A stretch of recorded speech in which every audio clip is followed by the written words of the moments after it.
genitales que son de dos tipos: genitales externos y genitales internos. Ambos tienen diferente patología. ¿Por qué, Víctor? Por la exposición que tiene con el medio ambiente, tiene más el origen de la inervación, la irrigación es diferente, porque la de arriba está recibiendo la de la uterina, la ovárica, eso no llega a los genitales externos, ¿no? Entonces, inervación, por eso tenían que saber el desarrollo embriológico. Los genitales externos se desarrollan de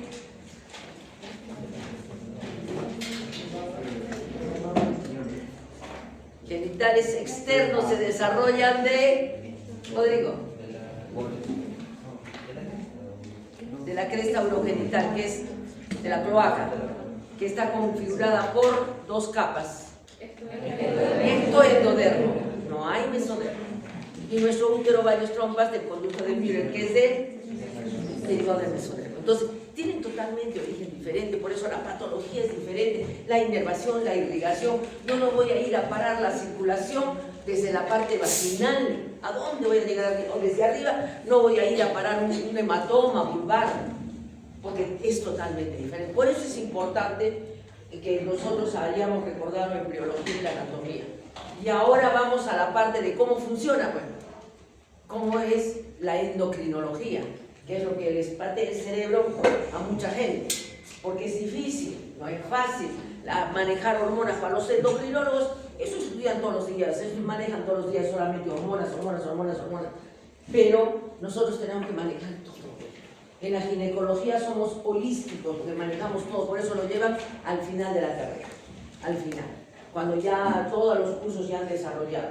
Entonces, acá es muy importante desarrollar el eje hipotálamo, hipófiso, ovárico, órgano reproductor. ¿Qué es lo mismo en el varón? Es hipotálamo, hipófisis, testículo y órganos externos, ¿no es cierto? Se maneja igual la FSH, la LH, se maneja igual, solo que ya nuestras gónadas son diferentes. Nuestras gónadas son los ovarios que se quedan en el abdomen. En el varón son sus testículos que tienen que salir hacia afuera. La diferencia importante que les dije en clase, ¿cómo te llamas, hijo, tú? Jair. ¿Ah? Jair, profesor. ¿Jason? Jair. Jair. ¿Por qué? Es la diferencia importante. ¿Por qué los testículos tienen que salir hasta afuera? ¿Y por qué los ovarios se quedan adentro? Hay una razón importante que le hemos visto en la clase. Eso es aplicar el conocimiento. No es solamente repetir el conocimiento, sino aplicarlo. ¿Por qué? La temperatura. ¿Pero por qué la temperatura? Tiene una razón importante. bueno, los espermatozoides y ese ritmo funcionan mejor cuando está a bajas temperaturas, no temperatura corporal.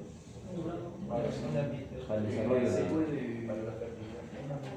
Tiene algo que les falta la aplicabilidad, ¿ya?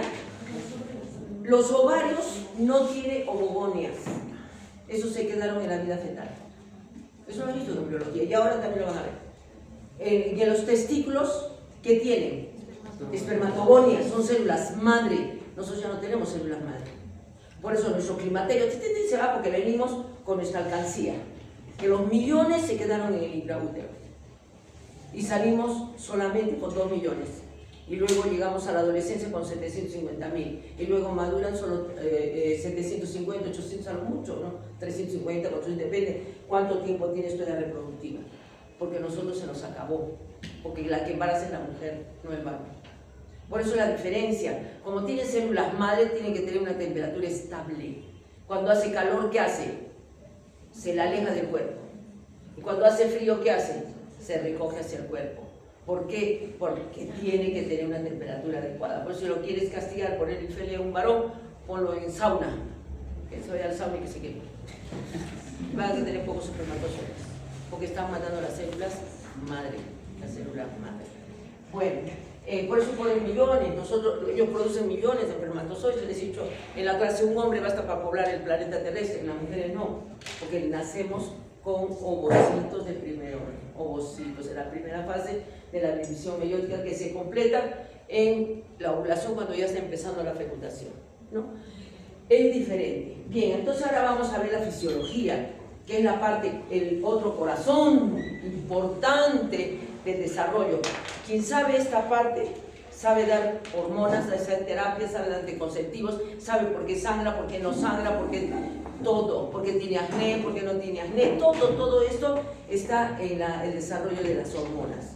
Las principales que no se sabe por qué, a ver si ya se han encontrado la respuesta a los expositores. ¿Por qué la menarquia empieza? ¿Por qué? ¿Por qué unas empiezan 9 años, 10 años, 12 años, 13 años, 14 años? ¿Por qué no empiezan todos a la vez?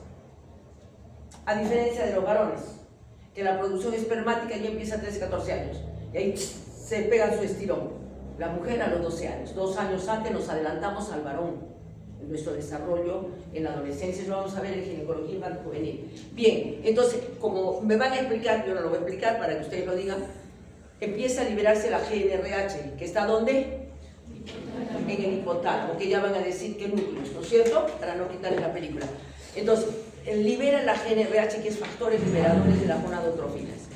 De ahí el factor LIPIF, del liberador de la prolactina. Bien, ¿y dónde va eso? Vía sistema porta a la hipófisis.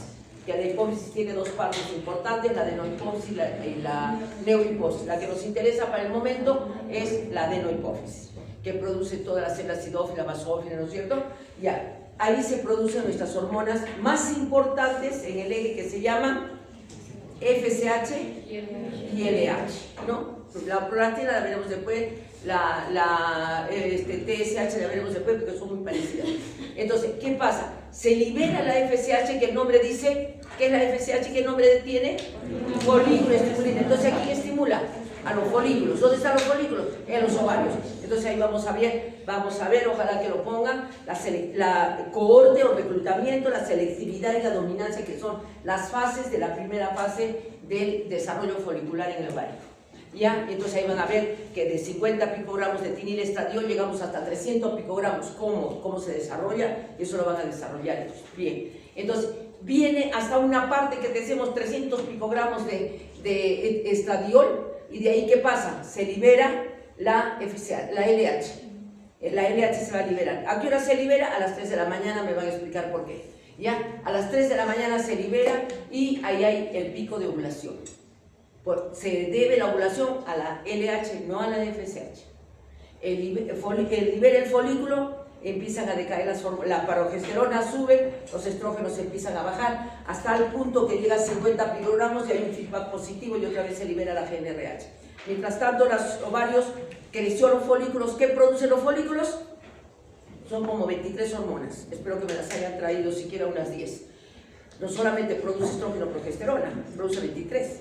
Bueno, de allí producen estradiol, y el estradiol actúa en el útero, y en el útero hace crecer ¿qué? El endometrio. Entonces, crecimiento se llama fase proliferativa, está proliferando, y luego ya viene la segunda fase después de la ovulación, la fase de el ovario, en la fase lútea, que produce progesterona, que es el cuerpo lúteo, ¿no? Pues el pigmento amarillo, y luego va a actuar en el endometrio, y en el endometrio, de haber crecido la fase proliferativa, ¿qué pasa a ser? Fase secretora, porque empiezan a crecer las glándulas, las espiraladas, y esto ya lo van a explicar muy bien, y tenemos nuestro ciclo menstrual. Cuando hablamos de útero, hablamos de ciclo menstrual.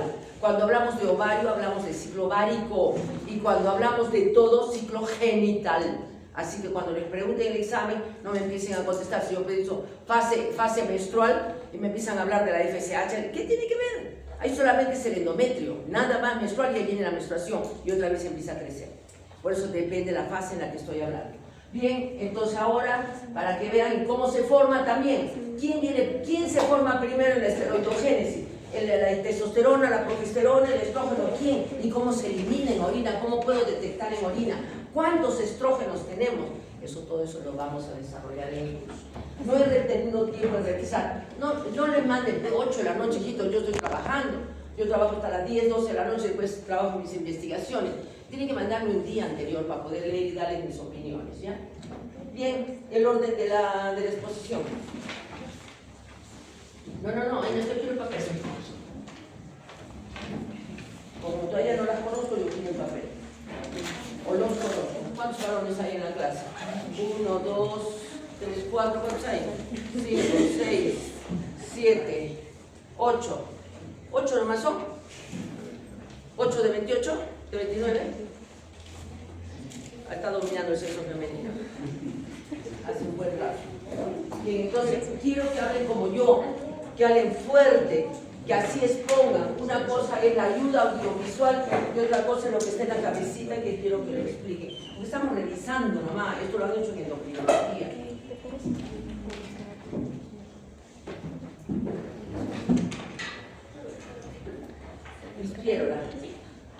Espero un bella, así que una exposición fuerte, con buenos conocimientos, poco audiovisual, que sus compañeros lo sepan. Desde la siguiente clase ya vienen los casos clínicos y las preguntas. ¿Ya? De aquí viene la opción preguntas, pero es que revisión, por eso es que no les pongo que me den caso clínico ni preguntas. La pregunta de la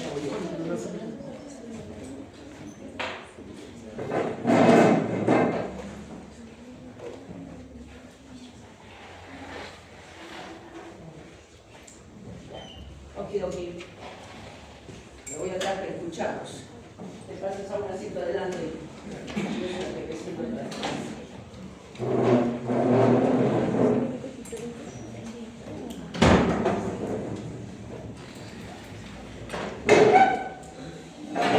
Fuerte, yo tengo que escuchar acá. Fuerte. Se califica presentación. Tiene que venir bien vestido, ¿no es cierto?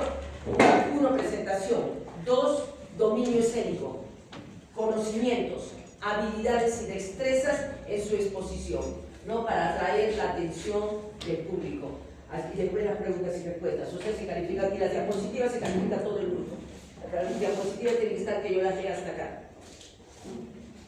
A ver, empezamos y Camila. Doctora, compañeros, buenas tardes. Vamos a comenzar con la ponencia de endocrinología de la reproducción. Y vamos a empezar con lo que es el concepto de neuroendocrinología. Con lo que, ya te voy quitando, el anterior no le dije en la anterior exposición, con lo que, a qué, para qué, me lo quitan, esa es una expresión terrible, fea. Un médico no puede tener esa expresión, no les corrigen durante toda la carrera. Usted me ve que yo digo lo que, a qué, para qué, acá, no, nada de eso no es en la disertación, ya. Y el eje hipotálamo hipofisiario. Entonces, ¿qué es la endocrinología de la reproducción? Básicamente va a ser el estudio de cómo las hormonas van a controlar la reproducción femenina. Es un sistema que funciona en una cadena de comunicación de manera bidireccional, es decir, cerebro, hipotálamo, hipófisis, ovario y útero.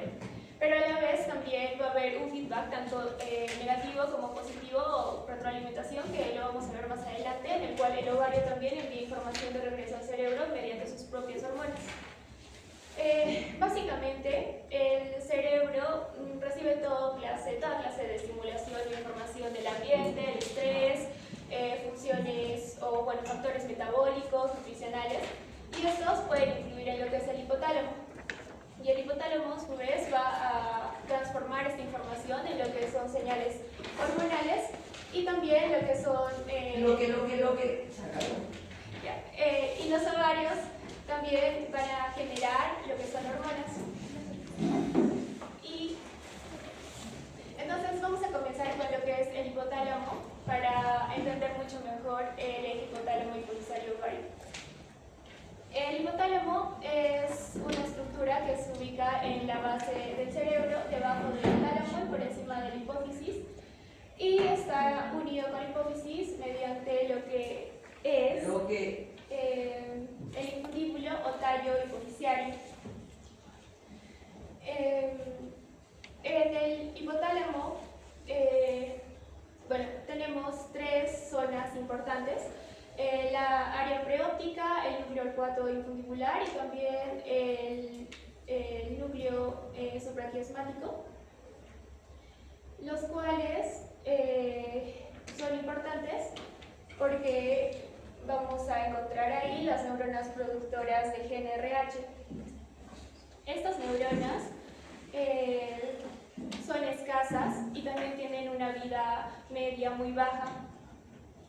Entonces, estas neuronas van a llegar a la eminencia media, van a entrar a una red capilar y van a viajar por los vasos porta hasta lo que es la sinusoides de la adenohipófisis.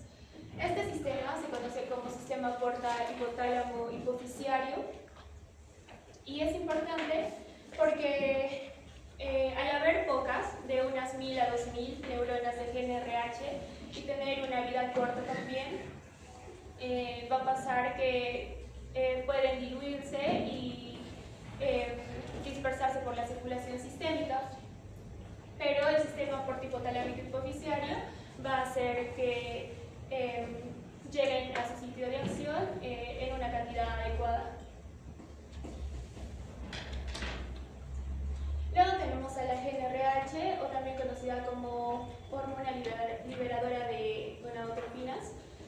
La GNRH es un decapéptido, es decir, una molécula de 10 aminoácidos que tiene como función principal estimular a la adenohipófisis para producir la FSH y la LH. Lo importante de esta diapositiva que más tenemos que recordar es que la GNRH no se libera de forma continua, sino en pulsos. El patrón de esos pulsos va a ser muy importante. Por ejemplo, en la fase folicular los pulsos van de 60 a 90 minutos aproximadamente y en la fase lútea un poco más lento, cada 3 a 4 horas aproximadamente. Entonces, de manera general podemos decir que los pulsos aparecen de 1 a 2 horas con una duración de varios minutos. Según Guyton, nos dice que exactamente unos 90 minutos. Y esto es importante porque la hipófisis necesita interpretar el patrón temporal no permanente, es decir, va a haber un pulso de GNRH, una pausa, otro pulso de GNRH y una pausa. Y así la hipófisis interpreta ese patrón. ¿Y qué sucede si es que cambiaría lo que es la frecuencia de estos pulsos? La frecuencia de estos pulsos están muy relacionados con lo que es la secreción de LH y FSH. Mientras los pulsos sean más rápidos, van a favorecer a lo que es la LH, y mientras sean más lentos, van a favorecer a lo que es la FSH. Una observación: esta diapositiva está demasiado recargada, esa no las acepto. ¿Ya? Ahí tienes para 3 diapositivas. Porque acá no sé, ¿tú lees algo, hija Nina? ¿Leen algo de las letras? ¿Qué dice en la parte derecha inferior? No.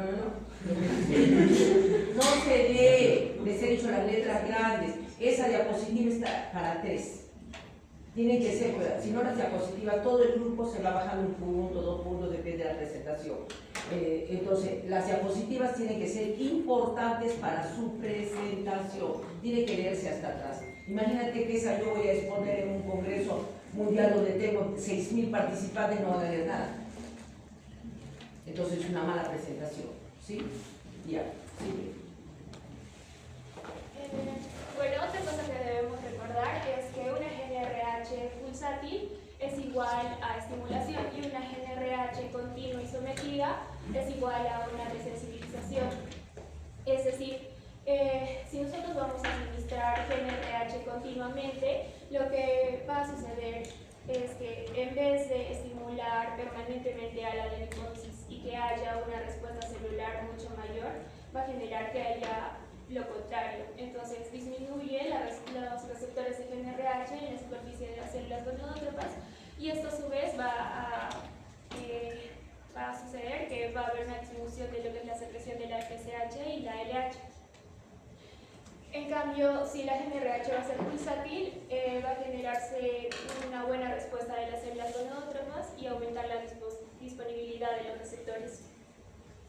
Y esto podemos relacionarlo en lo que es una aplicación clínica con respecto a los análogos de GNRH, por ejemplo, lo que es la leuprolide, que se pueden usar en casos de pubertad precoz, en los cuales va a generar que haya una desensibilización o resistencia al eje reproductor.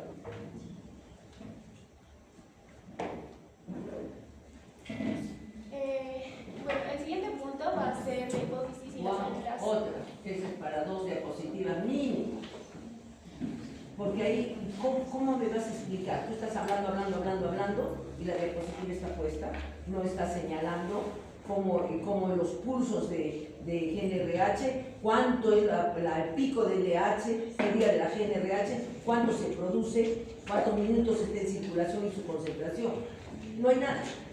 No hay nada, solamente de papel que están hablando, no es así. Acá tiene que ser para aplicar los conocimientos. A ver, sí. Bueno, la hipófisis se encuentra en lo que es la base del cerebro y la silla turca en lo que es el hueso esfenoides. Y como la doctora lo mencionó al inicio, tiene dos partes funcionales, la de la hipófisis y la neurohipófisis. La de la hipófisis se encuentra, bueno, o también conocido como lóbulo anterior, y corresponde a lo que es el tejido glandular, y la neurohipófisis o lóbulo posterior corresponde al tejido neural. La neurohipófisis va a producir 6 hormonas principales, lo que es la FSH y la LH, que van a ser las protagonistas de este tema. Luego tenemos a la GH, la TSH, la ACTH y la prolactina. Y en la neurohipófisis básicamente se va a encargar de lo que es la liberación y el almacenamiento de lo que es la vasopresina y la oxitocina.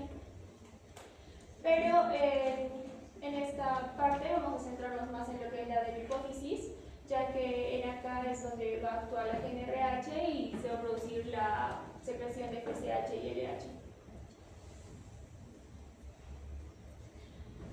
Bien, acá tenemos a lo que es el mecanismo de los receptores de GNRH en las células gonadotrópas, es decir, cómo es que las células gonadotrópas van a recibir al GNRH. Como lo mencioné hace un momento, la GNRH llega a las células gonadotrópas por medio de lo que es el sistema porta-hipotálamo o hipotálamo hipoficiario.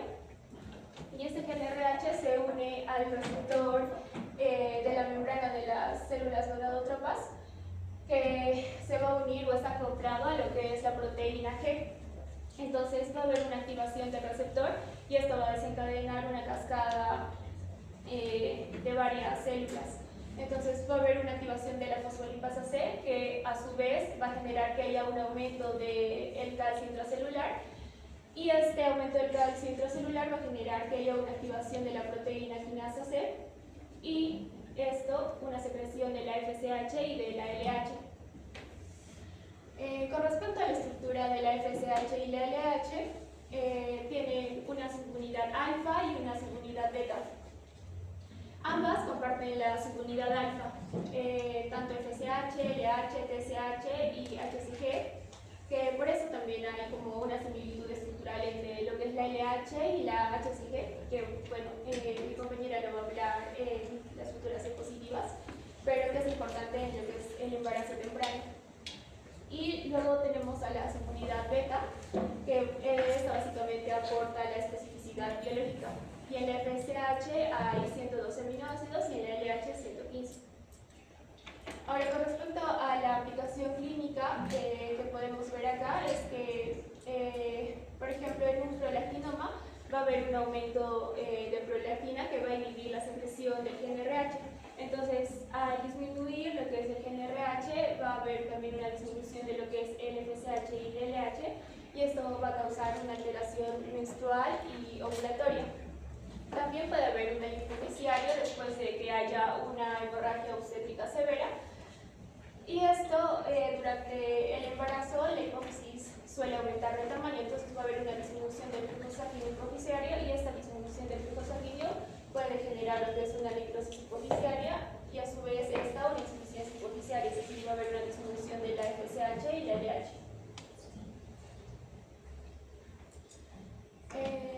Bien, luego tenemos a la FSH, o bueno, la hormona foliculoestimulante, que como su nombre dice, va a estimular lo que es el desarrollo folicular. Tienes que señalar, lo que estás explicando. Entonces, la FSH primeramente va a actuar sobre todo en lo que es la célula de la granulosa. Al unirse a su receptor, va a activar las vías intracelular como el AMP cíclico y desencadena procesos de crecimiento y maduración folicular. Entonces, primeramente la principal función va a ser el de reclutar o rescatar un grupo de folículos centrales entre 5 a 15, y va a hacer que estos no se vuelvan atrésicos. Esto suele pasar al inicio de los primeros días del ciclo, ya que hay un aumento de la FSH. Luego de eso tenemos a lo que es el crecimiento folicular, que básicamente los folículos pueden crecer hasta 22 milímetros cuando están maduros. Lo que pasa es que la FSH va a estimular la proliferación de las células de la granulosa que se multiplican alrededor del ovocito y además va a favorecer la acumulación de líquido folicular y el desarrollo del antro. Otra de las funciones importantes de lo que es la FSH es la conversión de los andrógenos en estrógenos, sobre todo en lo que es el estradiol. Básicamente la FSH va a inducir a la CYP19A1, que también es conocida como aromatasa, en las células de la granulosa y va a convertir los andrógenos en estrógenos, sobre todo el estradiol, como dije. Luego de eso, otra de las funciones importantes es la selección del folículo dominante, que básicamente cuando la FSH disminuye, los folículos menos sensibles van a entrar en atresia. Pero el folículo con mayor sensibilidad a la FSH y capacidad para producir estradiol suele tener una ventaja. Entonces el folículo que responde mejor va a continuar creciendo y se va a convertir en lo que es el folículo de Graf, o bueno, el que va a dominar, ¿no? Y luego tenemos que también el FSH va a ayudar a la preparación del folículo para la siguiente etapa. Es decir, va a favorecer la adquisición de receptores LH en las células de la granulosa. Así, cuando llegue al pico de LH, el folículo estará ya listo para responder. Ahora, con respecto a la aplicación clínica, la hormona foliculoestimulante nos puede ayudar en lo que es la evaluación de la función ovárica y la reserva ovárica. Es decir, cuando la función ovárica va a estar disminuida, nosotros vamos a ver que va a haber un aumento de la FSH por hipófisis, ya que esta va a intentar estimular un ovario que responda menos. También el FSH se utiliza en tratamientos de reproducción asistida para estimular lo que es el desarrollo de múltiples folículos y también en lo que es la estimulación ovárica controlada, ya que al administrar lo que es FSH exterior o exógena va a permitir que se mantenga el estímulo folicular y que pues, más folículos alcancen madurez. Entonces, básicamente nos ayuda con el diagnóstico de los trastornos de la infertilidad y ovulación, la inducción de la ovulación y también lo que es el monitoreo de tratamientos de fertilidad. Luego tenemos a lo que es la hormona luteinizante, que esta, a diferencia de la anterior, va a actuar sobre todo, bueno, va a tener como célula diana a lo que es la teca interna. Entonces la LH va a estimular a la teca interna y va a generar que se produzcan andrógenos. Estos dos andrógenos son los más importantes, la androstenediona y la testosterona. Estos dos van a pasar de la teca interna a la granulosa. Y al pasar a la granulosa, esto va a generar que posteriormente se convierta en estradiol por la granulosa. Ahora, otro momento importante es el pico de la LH, es decir, por eso lo vamos a ver mucho más adelante de forma más amplia, pero cuando el folículo dominante ha producido suficiente estradiol durante un tiempo sostenido, mayor a 48 horas, se produce el fenómeno de retroalimentación positiva. Es decir, va a haber una descarga masiva de LH y este va a ser pues, el principal evento que va a preceder a la ovulación. Luego tenemos a la formación del cuerpo lúteo, es decir, después de que ya haya sucedido la ovulación, las células de la granulosa y también de lo que es la teca interna quedan en el folículo y se luteinizan, es decir, se va a producir lo que es el cuerpo lúteo. Y la LH va a participar tanto del mantenimiento del cuerpo lúteo como de la producción de la progesterona. Bien, entonces, como mencioné hace un momento, se habló de lo que es el pico de LH. El pico de LH va a producir muchos cambios hasta llegar a la ovulación. Primero va a haber una reanudación de la meiosis del ovocito, que va a generar una maduración folicular final. Y a su vez va a haber una expansión del túbulo ovário, luego una activación de las enzimas y proteasas, cambios en la pared folicular, va a haber un aumento de la presión intrafolicular, la luteinización y la ruptura del folículo. Entonces, para que todo esto pase, los estrógenos deben estar mayor o igual a 200 picogramos por mililitro por lo menos 48 horas para que haya un inicio del pico del LH. Luego de eso, de unas 10 a 12 horas, el pico del LH va a llegar a su pico máximo, y desde el inicio del pico hasta que haya una ovulación van a pasar alrededor de 36 horas. Ahora, con respecto al LH y su correlación clínica, bueno, básicamente nos puede ayudar en un test de ovulación. Habitualmente lo podemos encontrar en la orina, un aumento de LH, y pues básicamente nos va a permitir identificar el periodo cercano a lo que es la ovulación, ¿no? Y también, bueno, nos va a ayudar en lo que es la reproducción asistida, ya que puede imitar lo que es el fenómeno mediante el HCG, que como vimos anteriormente tenía una actividad similar al LH, ¿no?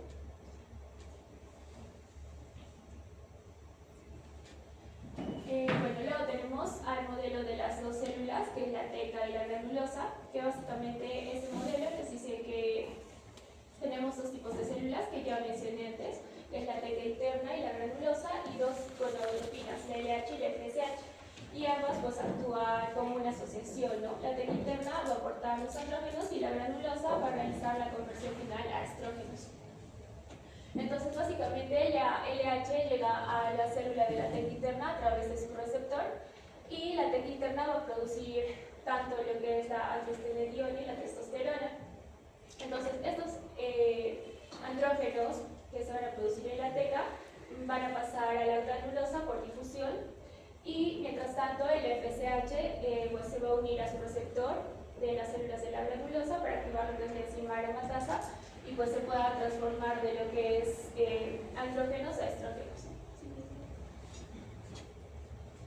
Bien, bueno, eso es lo que dije, ¿no? Gracias a la aromatasa se convierte de andrógenos a estrógenos. Ahora, con respecto a la correlación clínica, eso nos puede ayudar a entender mucho mejor lo que es la fisiología del síndrome de ovario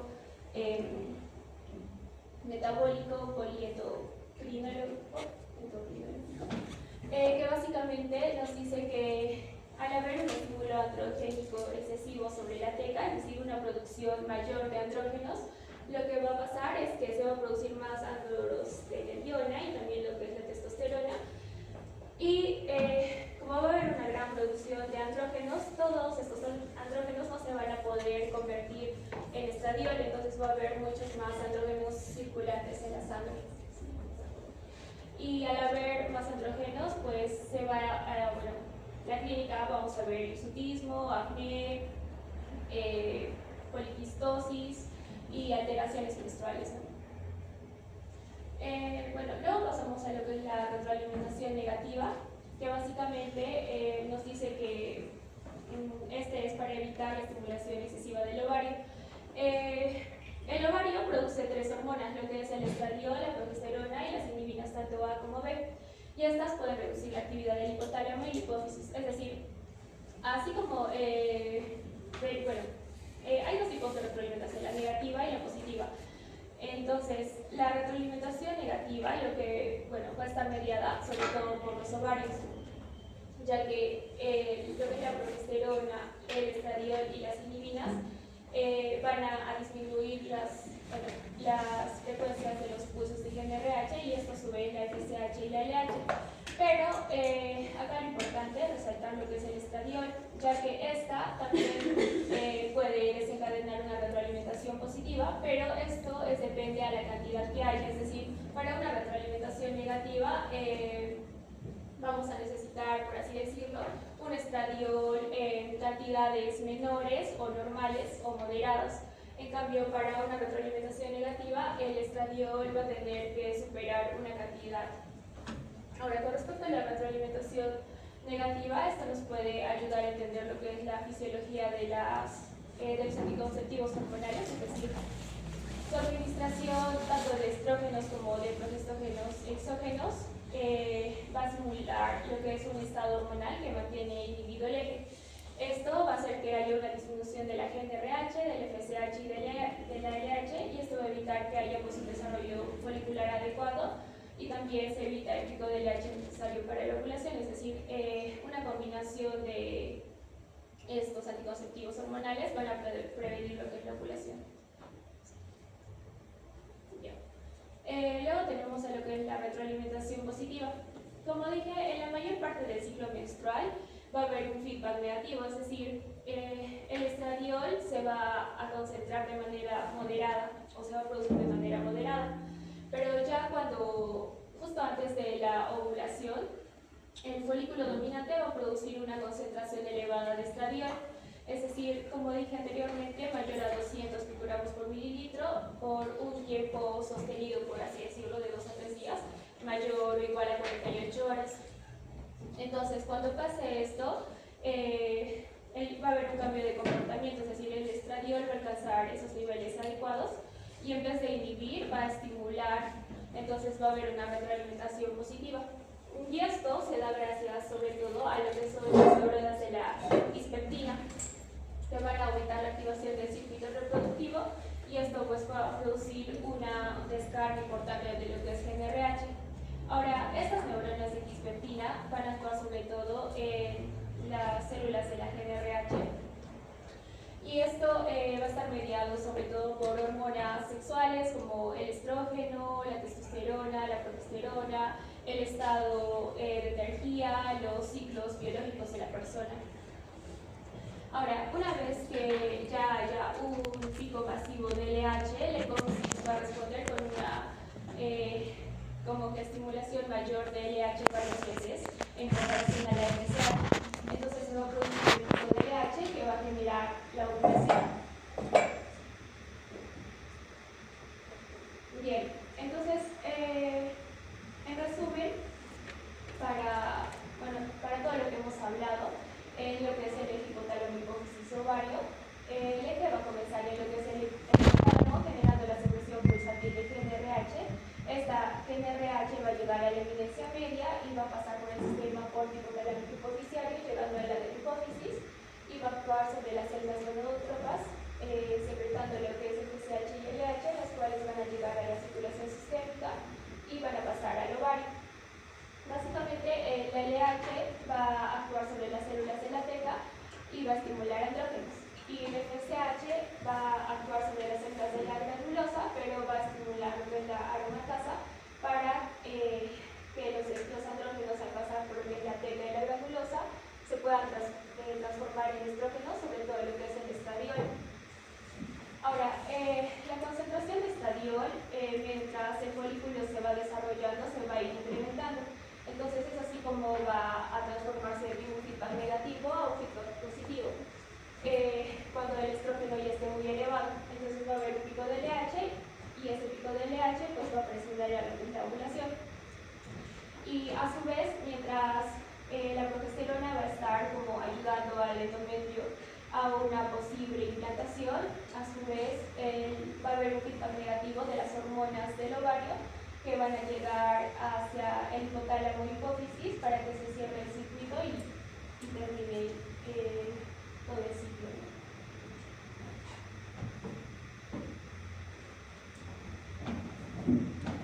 Bien, continuando con la exposición, yo voy a hablar acerca de las hormonas de la reproducción femenina. Dentro de estas vamos a clasificarlas en 3 grandes grupos, que son las hormonas hipotalámicas, las hipofisiarias y las hormonas ováricas. Yo voy a hablar acerca de las hormonas ováricas. Dentro de estas vamos a tener a las hormonas esteroideas, ¿no? Y estas se van a subdividir en estrógenos, progesterona y andrógenos. Bien, estos estrógenos se van a secretar en grandes cantidades en el ovario. Estos, en la mujer obviamente que no está embarazada, lo va a secretar en el ovario y también en las glándulas suprarrenales en bajas cantidades obviamente. Y cuando la mujer está en el embarazo, se va a secretar en la placenta.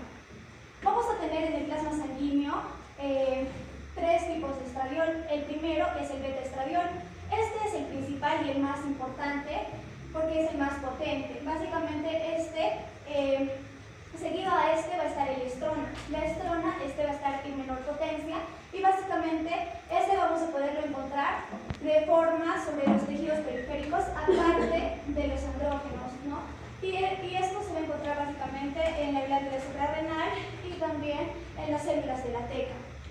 Ahora, en cuanto al estriol, se va a encontrar de forma muy débil y se forma principalmente en el hígado a partir del estriol y la estrona. La potencia estrogénica que tiene tanto el beta-estradiol es de 12 veces más que el estrona y la estrona es 80 veces más que el estriol. En cuanto a las funciones de los estrógenos, el principal, por así decirlo, sería estimular la proliferación celular y el crecimiento de los tejidos y de los órganos sexuales. Aquí vamos a ver que va a hacer efecto en algunas estructuras, como por ejemplo en el útero y en el endometrio. ¿Qué es lo que va a realizar?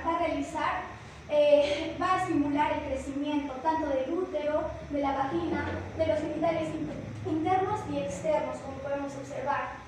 Y básicamente también, por ejemplo, el cúmulo de grasa en el monte de Venus. También va a ayudar a aumentar el desarrollo de las glándulas endometriales. Básicamente, ¿para qué? Para preparar el endometrio proliferativo para una futura implantación. En cuanto a las trompas de falopio, estas aumentan la proliferación del epitelio tubárico, incrementando el número de las células ciliadas, con el fin de estimular la actividad ciliar, facilitando el transporte del óvulo o del embrión hacia el útero, ¿no? Y en cuanto a las funciones del estrógeno en la mama, vamos a ver que este va a ayudar en el desarrollo del estroma mamario, también en el crecimiento del sistema de los conductos, así como también en el depósito de la grasa mamaria. En cuanto a algunas funciones que cumple también dentro del esqueleto, vamos a poder ver que estos van a inhibir la actividad de los osteoclastos, disminuyendo así la reabsorción ósea. Vamos a ver también que van a favorecer a lo que vendría a ser el crecimiento de la masa ósea y van a promover el cierre de la hipófisis en la pubertad. Como vemos, también estos se van a encargar, básicamente, con los estrógenos, van a encargarse del cierre epifisiario más temprano y, como podemos ver, y eso explica también que nosotros podemos, bueno, las mujeres dejamos de crecer mucho antes que los hombres, ¿no? Y el cierre es más tardío en los varones porque va a estar comandado por la progesterona. En caso de las mujeres va a estar comandado por los estrógenos. Y es por eso que las personas que carecen de estrógenos pueden llegar a crecer un poco más. En cuanto a las características sexuales femeninas, también vamos a ver que el desarrollo de los órganos sexuales internos y externos durante la pubertad se va a dar básicamente gracias también a los estrógenos. También va a poder desarrollarse los caracteres sexuales secundarios. El vello púbico y axilar va a depender principalmente también de los andrógenos, ¿no? Pero también de los estrógenos. También va a generar el desarrollo de los genitales, como les decía, externos y el vello púbico. En cuanto a otras funciones, vamos a ver que estos van a dar también en la estructura de la piel, por ejemplo, van a ayudar a dar una piel más tersa, más blanda y van a aumentar la vascularización cutánea también. Y también vamos a encontrar otros efectos, ¿no? Que pueden aumentar la resistencia del epitelio vaginal, reduciendo la supersensibilidad de las infecciones, entre otras. Siguiente. Bien, en cuanto a las hormonas esteroideas, también vamos a tener dentro de estas la progesterona, como les explicaba. La progesterona es el principal gestágeno, por así decirlo, el más importante, porque básicamente esta solo va a secretar en cantidades significativas en la segunda mitad de cada ciclo ovárico. Entonces, en una mujer no embarazada, vamos a ver que esta se va a secretar en la segunda mitad del ciclo ovárico, pero en la mujer embarazada se va a secretar en el cuarto mes de embarazo y en la placenta. También debemos recordar que la progesterona se va a formar en el cuerpo lúteo y aparte su secreción después de la ovulación va a aumentar. En cuanto a las funciones de la progesterona, vamos a tener, va a tener efectos sobre el endometrio, como por ejemplo, va a ayudar básicamente a diferenciar el endometrio proliferativo en un endometrio secretor. También va a preparar el útero para la implantación del óvulo fecundado, que va a mantener también la fase secretora durante la segunda mitad del ciclo. También en el útero va a ayudar básicamente a disminuir lo que vendría a ser la frecuencia y la intensidad de las contracciones uterinas. También va a favorecer la permanencia del óvulo fecundado implantado Y en cuanto a las trompas, va a estimular la secreción del epitelio ovárico. También va a favorecer lo que vendría a ser la nutrición del óvulo fecundado durante el tránsito del útero. En cuanto a la mama, estimula básicamente también al desarrollo de los lobulillos, de los alvéolos mamarios, va a favorecer también a la proliferación, a la diferenciación secretora de las células alveolares y no va a inducir por sí sola la producción de leche, porque recordemos que también va a ser muy importante la prolactina, ¿no? Para que pueda secretar leche. También va a tener su función muy importante en cuanto al aumento de la temperatura basal, esto después de la ovulación. Bien, en cuanto a las inhibinas, vamos a poder definirlas como las reguladoras de la FSH, básicamente en la función ovárica. Inhibina quiere decir disminuir, como por ejemplo, disminuir, bajar, por así decirlo, a la FSH.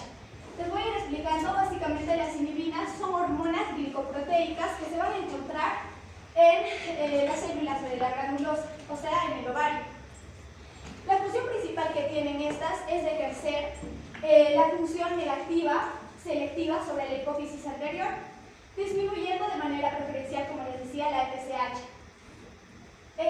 Bien, vamos a tener dos tipos de inhibinas, la inhibina A y la B. La inhibina B va a, básicamente, en el ciclo menstrual, va a formar o predominar en la fase folicular.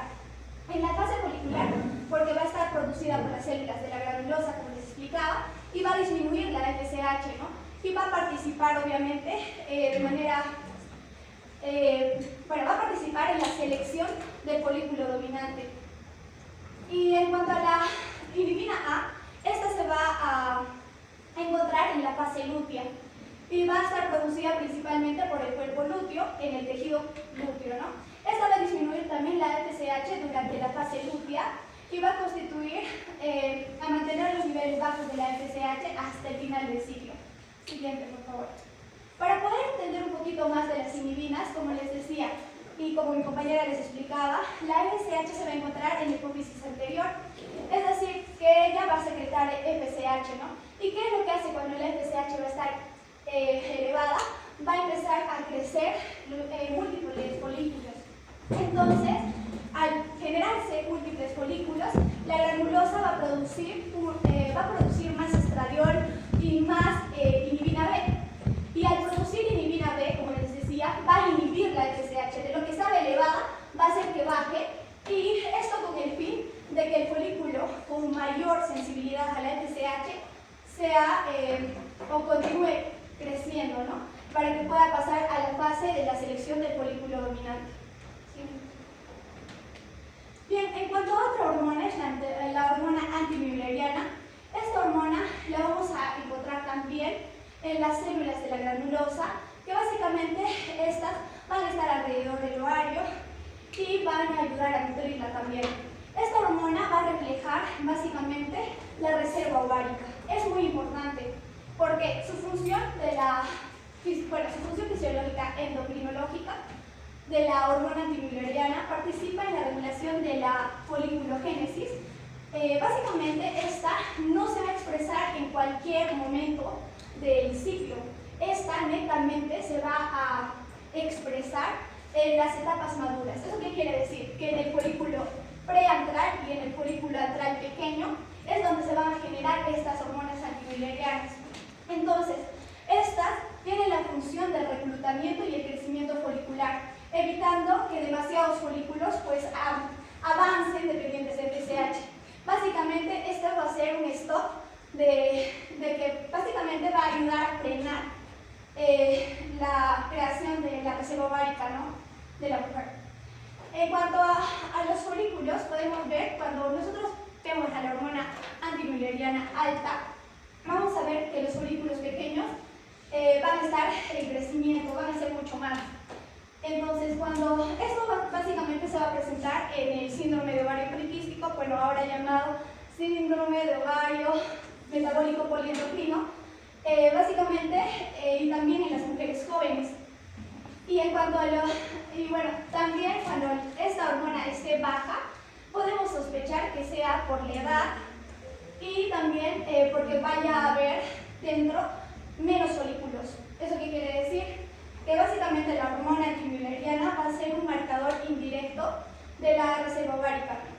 En sí nos va a decir la cantidad de folículos disponibles que tenga la mujer. ¿Sí? Bien, entonces la importancia clínica de esta hormona es básicamente que nos va a ayudar a la evaluación de la reserva ovárica. Esta hormona antimülleriana más la otra prueba que es el recuento de folículos antrales, mediante obviamente la ecografía transvaginal, nos van a ayudar o son herramientas importantes para nosotros poder ver el recuento de los folículos, de los ovarios, de los folículos. Bien, en cuanto a la reproducción asistida de la estimulación ovárica, precisamente aquí, esta va a jugar un papel muy importante, ya que esta va a ser un predictor de respuesta del tratamiento hormonal previa, ¿no?, a una inseminación in vitro, por ejemplo. Entonces, si esta hormona va a estar baja y va a haber menor número de folículos, va a haber baja respuesta. Y si, por ejemplo, esta va a estar alta, va a haber mayor cantidad de folículos. Entonces, también va a generar mayor riesgo y una respuesta excesiva, ¿no? Y ambas se tienen que medicar, obviamente, ¿no?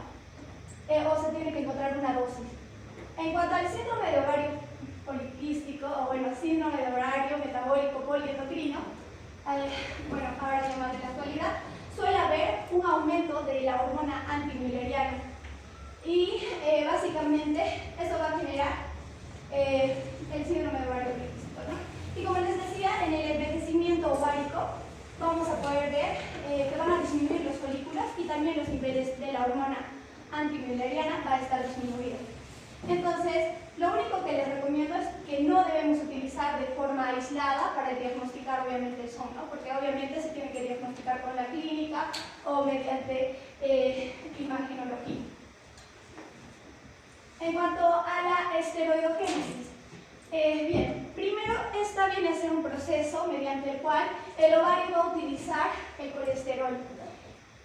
Para recalcar, el colesterol va a tener 27 átomos y básicamente este va a ayudarnos o va a servir como precursor para generar estrógenos, progesterona, andrógenos, como ya les mencionaba. Entonces vamos a iniciar con la cascada. Esta va a iniciar con el colesterol.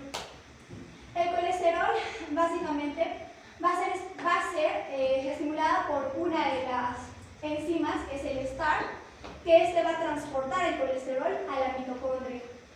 Y por una enzima, que es el CYP11A1, que es este, o también conocido como el P450SCC, va a transformarse en pregnolona. Y este es muy importante, porque va a hacer que se generen varias vías y básicamente por las enzimas tanto 3-beta hidroxiesteroide desoxigenasa va a convertirse en progesterona. Y la otra vía que va a estar dada por la CYP17A1, que es la 17 hidroxiesteroide deshidrogenasa, también va a convertirse pero en androstenediona. Bien, y esta androstenediona se va a formar o va a convertirse en testosterona gracias a una enzima, y esta enzima es la 17 beta hidroxiesteroide desoxigenasa. Y como podemos ver, gracias a la aromatasa, también conocida como la CYP19A1, se va a convertir en estradiol.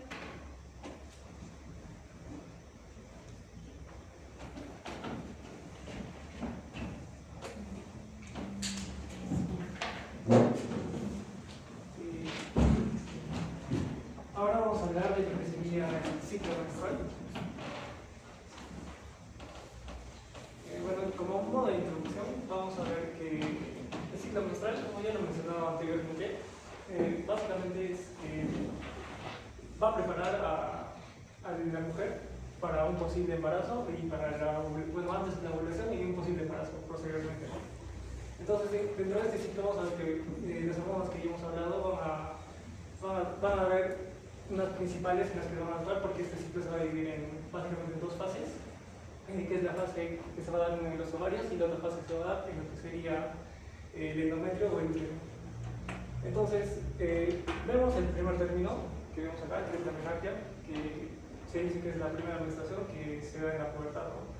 Que dice que la edad promedio es a partir de los 12.4 años, que básicamente a partir de ahí se va a empezar a producir mensualmente, bueno, se dice que 28 días es el promedio ideal de la menstruación, del ciclo menstrual.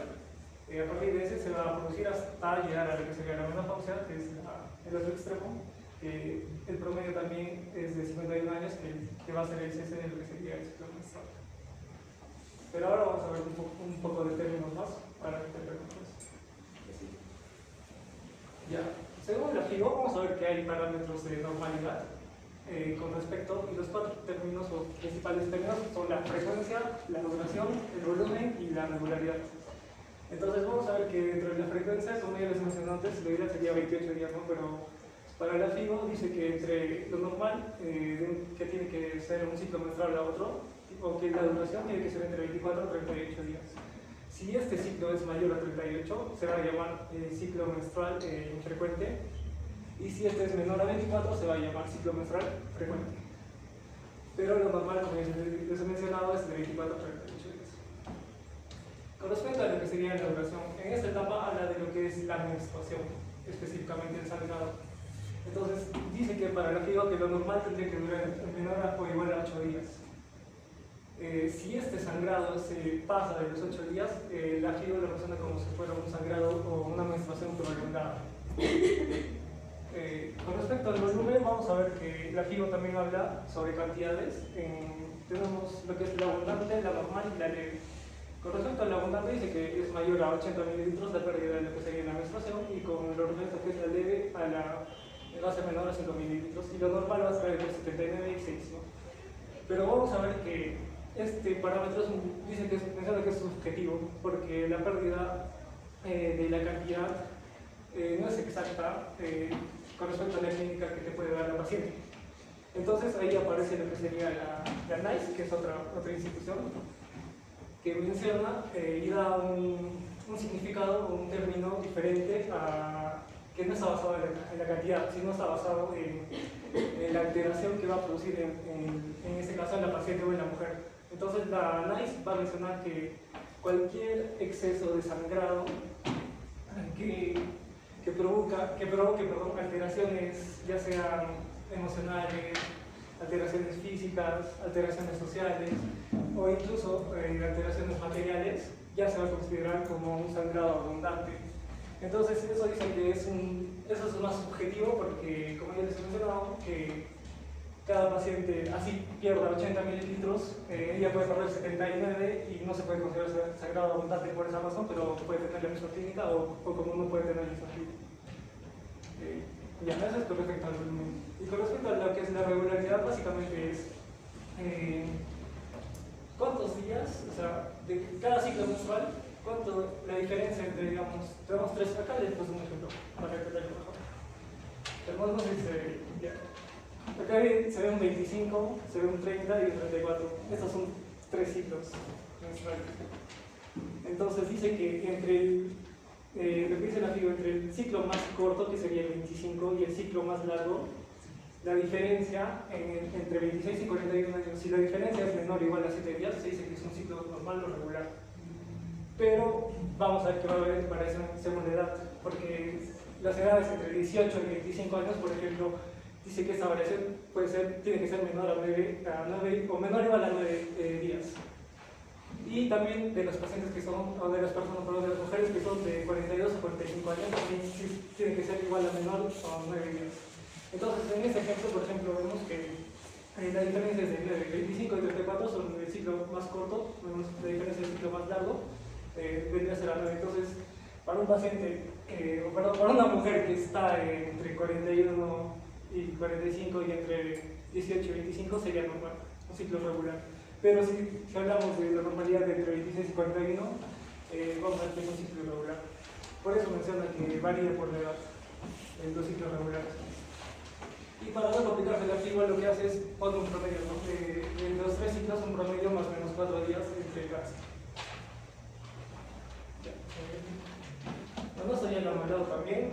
Básicamente lo que dice es, bueno, el eje hipotálamo, lo que manda las expresiones pulsátiles de la GNRH a lo que sería la hipófisis anterior, para lo que sería la liberación de FSH, que hay, bueno, en la hipófisis anterior se une a la proteína G, ¿no? Donde esta ocasiona la liberación de la FSH y la LH. Y justamente estos van a viajar por el torrente sanguíneo, se van a ir hacia los ovarios, donde esto es lo que nos importa más en esta parte. Se van a ir justamente a las células foliculares, que hablamos que las principales de las células de la teca y de la granulosa, donde se van a producir el estradiol y la progesterona. Pero lo vamos a ver mejor en la siguiente.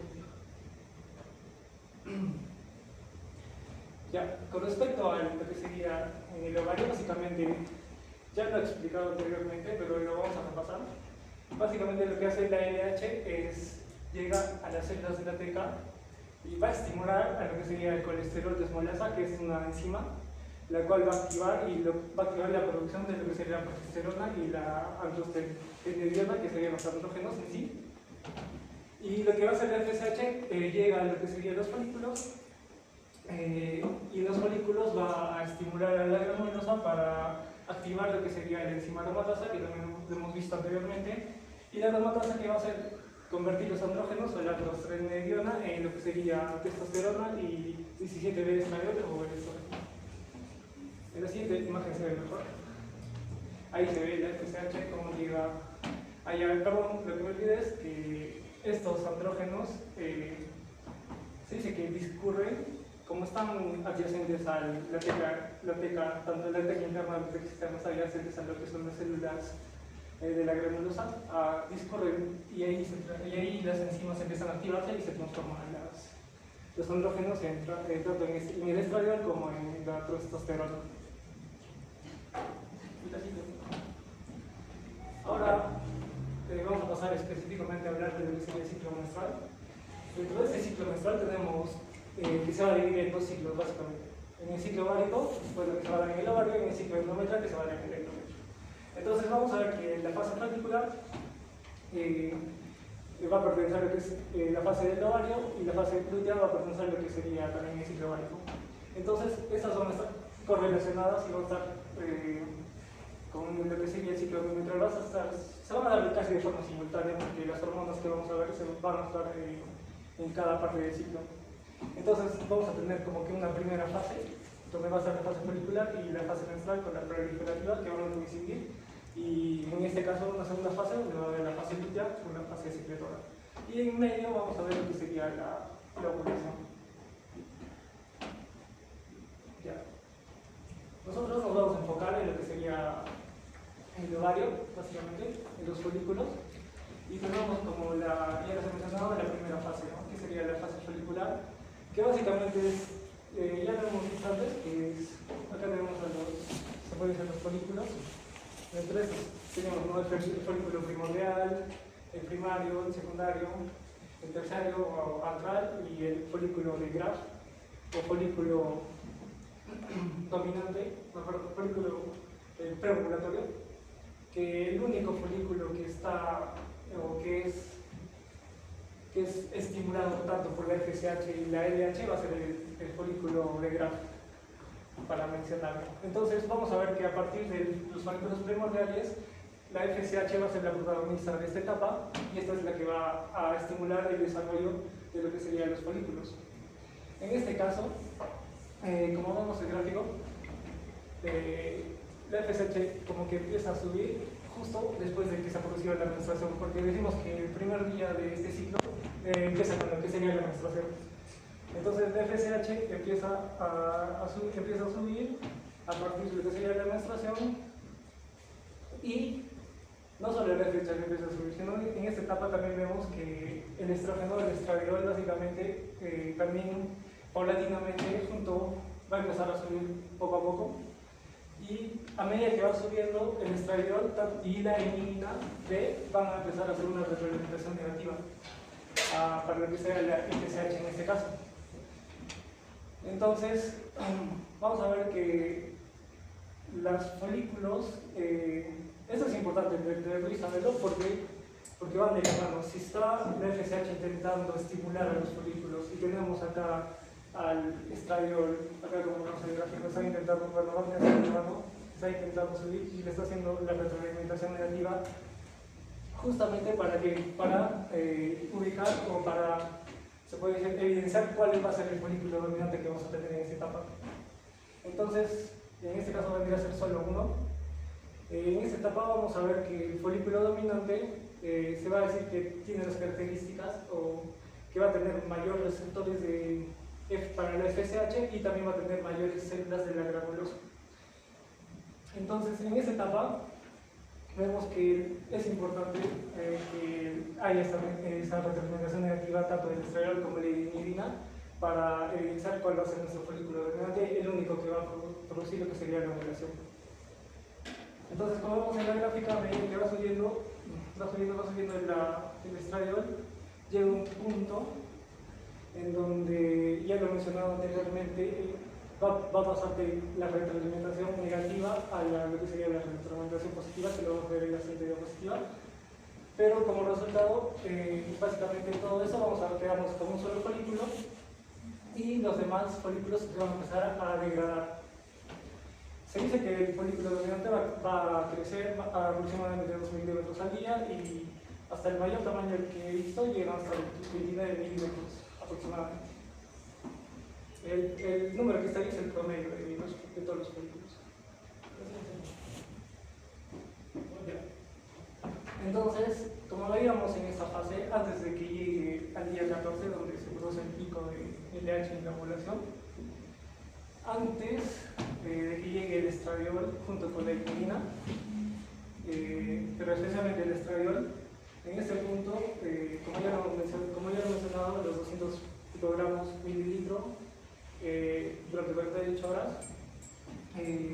justo ese cambio de estar en un estado inhibitorio a un estado estimulatorio, esto es lo que va a producir que básicamente en las células gonadotrópicas de lo que sería el hipotálamo va a haber un aumento de la sensibilidad frente a la GnRH.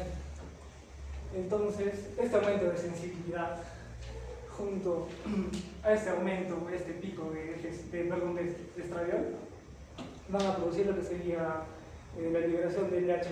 Al hacer más sensibles tanto las células gonadotrópicas a la FSH y a la LH, porque vemos que acá hay un pico de LH, pero también aumenta el FSH, o sea, no solo aumenta la LH, sino aumentan ambas, porque están sensibilizando las células gonadotrópicas del hipófisis anterior. Entonces, también vamos a ver que justo cuando pasa esto, se produce el pico de LH y se produce, después ya de 36 a 44 horas de que ha subido el pico de LH, los 14 días ya se produce lo que sería la ovulación. Como ya hemos mencionado, se libera plasminógeno, las paredes de los folículos, se libera citocinas y también se liberan otras enzimas que debilitan lo que es la pared y se produce la salida del ovocito junto a la membrana pelúcida, la corona radiata y parte del cúmulo óvalos. Justamente es la que la protege contra el pH, ¿no? El pH que tiene el canal.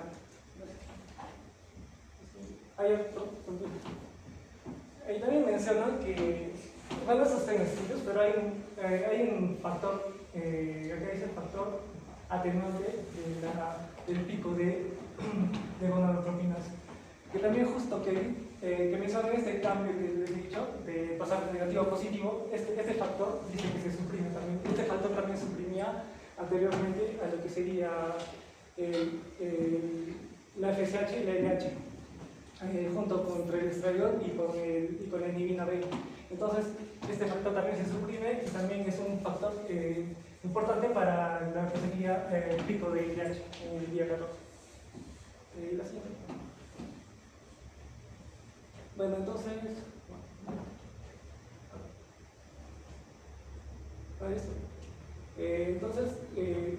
ahora pasamos el día 14, que ya se ha producido la ovulación y la liberación del ovocito maduro.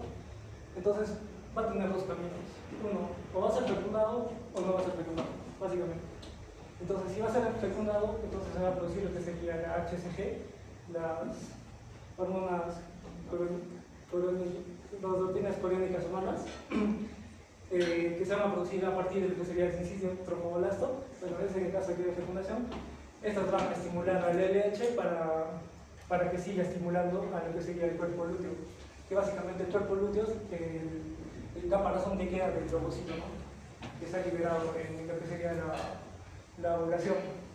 Entonces, este cuerpo lúteo va a secretar lo que sería la progesterona, y en el caso que haya fecundación, la HCG va a estimular al LH y la LH va a estimular al cuerpo lúteo a que siga vivo hasta la semana, aproximadamente semana 10, semana 12 de embarazo, y va a seguir produciendo progesterona para la etapa que vamos a ver más adelante, que sería la etapa proliferativa, la etapa secretora de lo que sería el ciclo endometrial. Pero en el caso de que no haya fecundación, vamos a ver que la progesterona va a caer, ¿no? Drásticamente, porque el cuerpo lúteo va a empezar a degenerar, no va a producir lo que sería la progesterona, y también la sensibilidad tanto de la LH y FSH va a disminuir, y va a haber una retroalimentación negativa del GNRH y lo que sería la hipófisis anterior. Entonces, si pasa esto, se va a reiniciar nuevamente el ciclo. Bueno, ya aquí es una imagen donde vemos, ¿no?, la correlación que tiene tanto el ciclo ovárico como el ciclo endometrial. Y vemos, como ya les explicaba, todas las hormonas, las más importantes. Hay una parte importante también, es que si es que el cuerpo lúteo al degradarse se le llama cuerpo albicans. Y bueno, ¿qué agregado?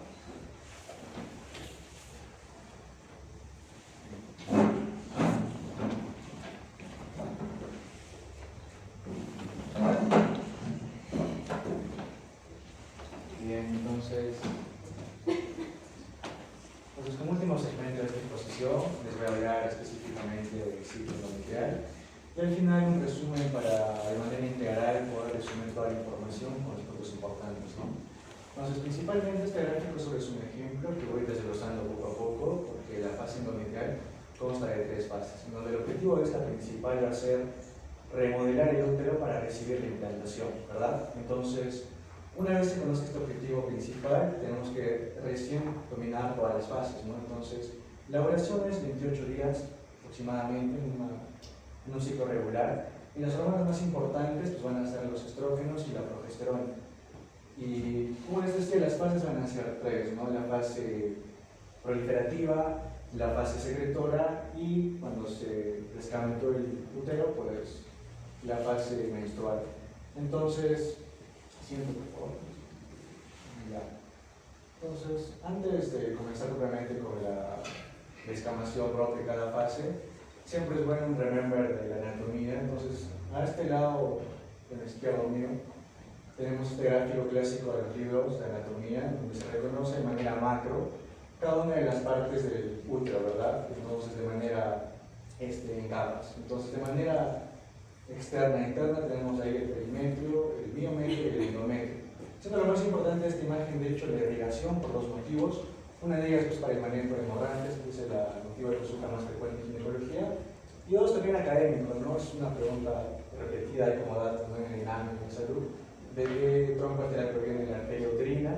Entonces esa es la ilíaca interna, así como a su vez la ramificación de esta, ¿no? Tenemos las arterias espirales que provienen de las arterias radiales y a su vez de las arcuatas, en donde esta tiene importancia clínica, al menos en el ciclo endometrial, que van a estar involucradas netamente en el endometrio, específicamente en el estrato basal, y cuando sea la secretora, pues en el estrato funcional.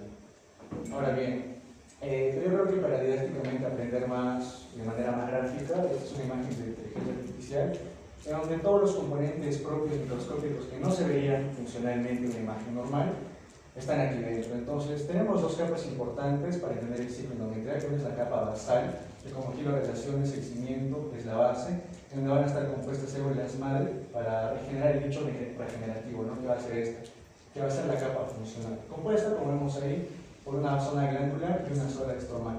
La zona estromal es la red, que van a ser Estas imágenes es una red, un complemento a la redundancia, que está compuesta de tejido conectivo de soporte y funcional, así como se ven las glándulas propiamente, que van a variar en el tamaño. Eso se ve mejor en una imagen histológica, que ahorita les voy a mostrar, en donde en la fase menos proliferativa van a ser más rectas y en la fase secretora van a ser más tortuosas, onduladas.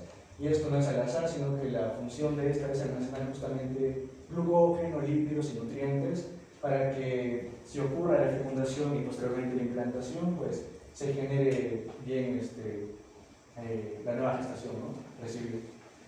Voy a vender esta imagen.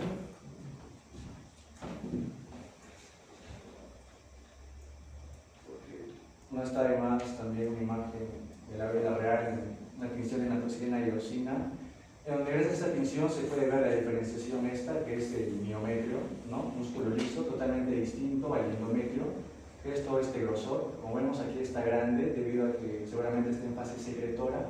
Se puede confirmar esto debido a que, como les comentaba, este es las glándulas, ¿no? Que están tortuosas, entonces aquí se está acumulando glucógeno, lípidos y nutrientes. Y aquí se divide. En esta parte que está un poquito más morado, se puede decir así, es el estrato basal, donde esta es la capa donde están las células que van a regenerar esta otra, que va a cumplir el ciclo endometrial propiamente, ¿no? Entonces realmente se vería así. Y voy a comenzar a mencionarles la fase proliferativa, ¿no? Entonces, en varias bibliografías, en los textos, se menciona que, de hecho, lo explican desde la fase menstrual, ¿no? Así que, pero prefiero explicarlo desde la fase proliferativa porque es la formación, de donde se genera todo y posteriormente cómo se cae todo prácticamente, ¿no? Entonces, la fase proliferativa comienza el cuarto a quinto día en promedio, después de la menstruación, en donde va a haber cambios bioquímicos que van a generar los cambios macros, ¿no? Entonces, principalmente está por las células progenitoras. Entonces las células madre progenitoras endoteliales, mesoteliales van a generar la regeneración desde esta capa basal, como les comentaba, para generar los 2/3 superiores de la capa funcional. Entonces, como se está generando un nuevo tejido, también tiene que sobrevivir este tejido en este periodo. Es por eso que también hay a la par una angiogénesis producida por factores estimulantes endoteliales, etcétera. Y todo esto asociado y mediado y ayudado también por principalmente los estrógenos. Es por eso que se llama también la fase estrogénica o estrógeno dependiente. Principalmente el estradiol, que como hemos visto en la composición de hormonas, pues es el estrógeno más potente, ¿no? A diferencia de estriol o de estrol. Ahora bien, clínicamente esta fase se puede percibir, si se podría, por el moco cervical, que en esta parte cuando se está acercando ya a la ovulación, el moco cervical va a estar más filante, transparente y líquido, y esto con la función de que sea más permeable a los espermatozoides. Y por último, en la fase de crecimiento tenemos un tamaño que normalmente en la fase menstrual lo deja como unos 3 a 4 milímetros, en esta crece a 10 milímetros en promedio de más o menos 2, entonces puede ser de 8 a 12. Y también la parte glandular, pues como vemos va a estar recto, ¿no? Aún no va a estar en la fase secretora, puede diferenciarse a manera microscópica. Ya. Entonces, en la fase secretora, esta es la fase que va a recalcar post-ovulación. Una vez hubo el pico de LH y se ha generado la ovulación en el ciclo ovárico propiamente, entonces también va a haber cambios debido a la progesterona formada por el cuerpo lúteo para que se desarrolle esta fase secretora. Entonces, vemos aquí en la imagen histológica, las glándulas son las que más van a cambiar, principalmente en su forma, para los nutrientes que les comentaba, maduran glandularmente y ocurre lo que es la ventana de implantación, ¿no? Donde se supone que el endometrio es más asequible o donde va a haber mejor probabilidad de que haya una mejor adhesión en la implantación. Ahora también, otro cambio va a ser la deshidrolización y control hormonal, en donde los fibroblastos estromales, que son células delgadas y fusiformes, aquí van a cambiar a células residuales poligonales expandidas, esto por los nutrientes que se van a ir acumulando en esta fase. Esto con el objetivo, como les comento, de crear un microambiente tolerante y receptivo para la eliminación del blastocisto, ¿no? Bien, entonces por último tenemos la fase menstrual. Esto por supuesto, si no hubo el coito, no hubo la fecundación, por ende tampoco hubo la implantación, entonces el tejido tiene un tiempo de vida dado, en donde si no se ha generado esto, todo se va a caer, va a destruirse, va a descamarse. Esto debido a la involución también del cuerpo lúteo, que se degrada por la maduración normal, entonces tampoco hay progesterona, y cae el estrógenos, cae la progesterona, entonces por ende también cae de manera este tejido. Esto también es importante por el factor de transcripción nuclear, el factor nuclear kappa tipo B es fundamental aquí, porque este es el que empieza la vía de inflamación, en donde va a soltar las citocinas inflamatorias que son la interleucina 8 y el factor de necrosis tumoral alfa, y lo más importante es esto, la síntesis de prostaglandina F2 alfa. Es por eso que en pacientes donde sean más sensibles estas prostaglandinas se genera más dolor al momento de que haya la regla, ¿no? Entonces, sentir dolor es normal, sin embargo, hay mujeres que tienen más sensibilidad a esto y generan más dolor. Eso se llama dismenorrea, ¿no? Entonces, al final también vamos a ver la parte clínica objetiva de este tema, en donde vemos que la dismenorrea también puede ser primaria, secundaria, siendo esta la más frecuente, y el tratamiento principal pues son los AINES, porque participan en esta vía, ¿no? Como el ibuprofeno, naproxeno, etc. Entonces, una vez cae, también lo importante es que se va a generar vasoconstricción en las arterias espirales o espiruladas, que esta es la importancia por eso al inicio, ¿no? Hay una vasoconstricción, va a haber hipoxia, isquemia, con estos mediadores, todo cae, ¿no? Y con eso termina el ciclo endometrial, y posteriormente para que empiece de nuevo una y otra vez. Entonces, de manera concisa, aquí están las tres fases, con la temporalidad de cada una: la fase menstrual de 1 a 5 días, donde es el desprendimiento, la proliferativa, que es la reconstrucción, y también la fase secretora, que es la más larga, la progestágeno dominante, y bueno, todo lo que les he comentado. Entonces, antes de pasar a la utilidad clínica de esto, siempre es bueno la terminología, porque esto es lo que más vamos a ver, de hecho ahora en prácticas, también ahora con internos y egresantes, porque cada terminología de esta es de acuerdo al volumen de sanguíneo. Entonces ya dijimos que el ciclo normal es de 28 días, en donde el volumen normal es 80 mililitros, de 80 a 5 mililitros, 40 mililitros de sangre y 40 mililitros de líquido seroso. Entonces sería una menstruación normal, en un promedio de 7 días, ¿verdad? Entonces, si se excede de volumen, se llama hipermenorrea. Si es menos del volumen normal, se llama hipomenorrea. Pero los términos más importantes, de hecho, es referente al ciclo. Es decir, si un ciclo de 28 días dura más, significa que en un año va a haber menos ciclos. Eso se conoce como oligomenorrea. Pero en una temporalidad, bueno, actualmente también la FIGO y otras bibliografías refieren que ahora se llama hemorragia uterina normal ovulatoria, así como también la menorragia, ¿no? Que es el sangrado que viene en cualquier parte del mes, un desorden, sería el hemorragia uterina normal intermensual, y la menorragia, ¿no? Que es cuando viene más de 7 días.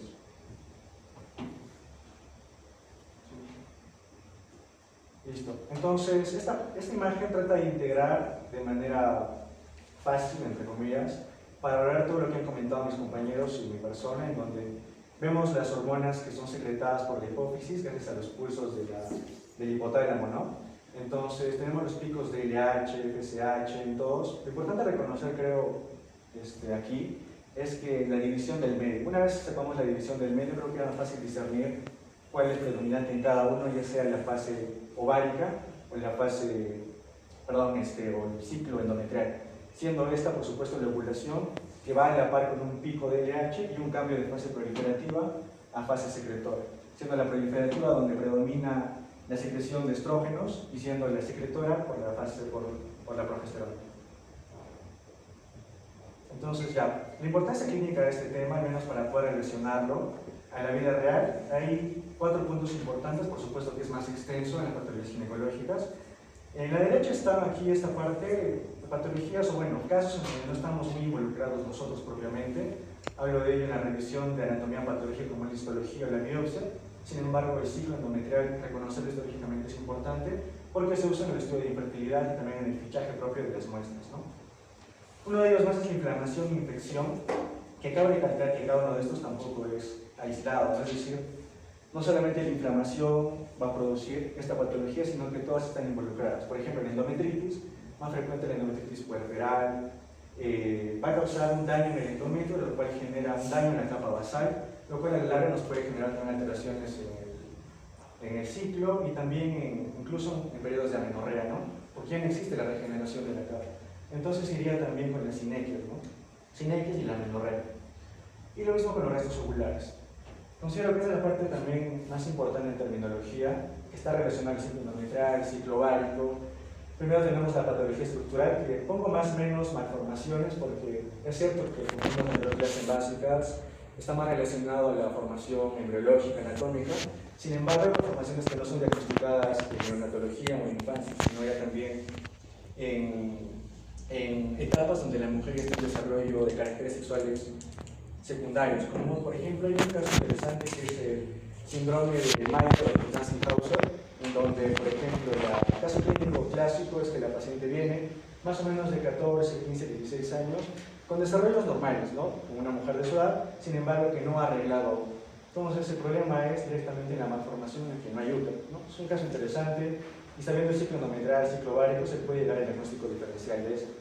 Otro, por ejemplo, son las sinequias, aquí está el síndrome de Asherman o endometritis a repetición, que lo comentaba, que mejor va a la par de la menorrea, ¿no? La menorrea se estudia por compartimentos, hay el compartimento que es el canal, hay el segundo compartimento que es el ovario, también hay el compartimento que es central, la hipófisis o hipotálamo. Entonces esta menorrea puede ser también primaria, secundaria, aquí está lo que les comentaba, el síndrome de Rokitansky-Hauser, pero también puede ser el síndrome de Kallmann, por ejemplo, a nivel de hipófisis, en donde se daña el núcleo arcuato, entonces hay anosmia y también hay amenorrea, interesante también. O también si es central por tumoraciones como los prolactinomas, en donde aparte de la amenorrea genera una menopsia bitemporal, ¿no? Heterónima. Asociado a esto tenemos la dismenorrea y el sangrado uterino normal. En la dismenorrea, como les comentaba, es el dolor a la regla, pero estamos relacionados a ser primarios, secundarios, tiene diagnósticos diferenciales. Lo más frecuente, por supuesto, es el funcional, después vienen los secundarios, por ejemplo, la endometriosis, etc. Pero estamos relacionados al sangrado uterino normal. Y hay una memotecnia, o acrónimo, de verdad no estoy seguro, pero es el PAN-COEI para casos orgánicos de sangrado uterino normal y el COEI para casos funcionales o no orgánicos, ¿no? Entonces, siendo la P el pólipo, más frecuente en mujeres de edad fértil, principalmente al fin de la menopausia, en donde el último síntoma es el sangrado. De ahí viene la adenomiosis, que esto asociado al sangrado, que es el dolor principalmente, y con un examen físico se puede sospechar aún más porque viene con un crecimiento del útero, pero de manera lisa y homogénea. Eso lo diferencia del leiomioma. El leiomioma es básicamente lo mismo que lo anterior, pero al hacer intacto, pues el útero crece de manera heterogénea y irregular. Y por supuesto que la fibra nos da como hasta 8 tipos de miomas en relación a la ubicación, ¿no? Pero básicamente son 3, es el submucoso, el intramural y el subseroso. Y dependiendo de cada uno, pues da del 1 al 9, no sé, es pediculado interno, pediculado externo o hasta el parásito. Y por último, la malignidad, siendo el estigma más frecuente aquí, pues el adenocarcinoma. Y por último, el COEI, que es, por ejemplo, coagulopatías, ya sean adquiridas en menores de edad, se sospecha, por ejemplo, del síndrome de von Willebrand. Si es secundaria, sería, por ejemplo, más que todo por fármacos, warfarina o dalegatrán, etc. Pero lo más frecuente que le dan a todos es la fase ovulatoria, ¿no? La ovulatoria, que es más frecuente en los extremos de la vida sexual femenina, a inicio por expresiones de anovulación y al final pues porque son perimenopáusicas, ¿no? Ya no hay regeneración del endometrio. Así como tenemos las causas endometriales propias y directas o las iatrogénicas, ¿no? Etcétera, etcétera. Entonces eso sería todo, muchas gracias.